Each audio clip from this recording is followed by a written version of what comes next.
ಪ್ರಕೃತಿಯ ಪ್ರಭಾವದಿಂದ ಪ್ರಕೃತಿಯ ಅಂಗವಾದ ಕಾಡಿನ ನಾಶದಿಂದ ನಿನ್ನ ಸಂತತಿಯ ನಾಶವೆಂಬುದನ್ನು ಮೊದಲು ಅರಿತುಕೋ.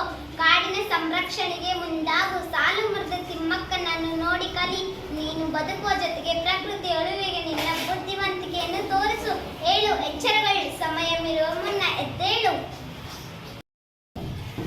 ರಾಜು, ಎದ್ದೇಳೋ, ಶಾಲೆಗೆ ತಡವಾಯಿತು. ಅಮ್ಮ ಅಮ್ಮ, ನನಗೆ ಕನಸು ಬಿದ್ದಿತ್ತು. ಎಂತ ಕನಸು ಗೊತ್ತಾ? ಪ್ರಾಣಿಗಳೆಲ್ಲ ಸೇರಿ ಮರ ಕಡಿಯಲು ಹೋದ ಮನುಷ್ಯನ ಮನಪರಿವರ್ತನೆ ಮಾಡಿದವು. ಅಲ್ಲಿ ಎಷ್ಟೆಲ್ಲೂ ಪ್ರಾಣಿಗಳಿತ್ತು ಗೊತ್ತಾ? ಹೌದಾ? ನಿಜವಾಗಿ ಒಳ್ಳೆಯ ಕನಸೆ. ನಿನ್ನೆ ರಾತ್ರಿ ಕಾಡಿನ ಕಥೆ ಓದಿ ಮಲಗಿದ್ದಿಲ್ಲ, ಅದಕ್ಕೆ ಈ ತರ ಕನಸು ಬಿದ್ದಿದೆ. ನಾವು ಪ್ರಾಣಿಗಳಿಂದ ಕಲಿತಿದ್ದೆ. ಆ ಕೋಳಿ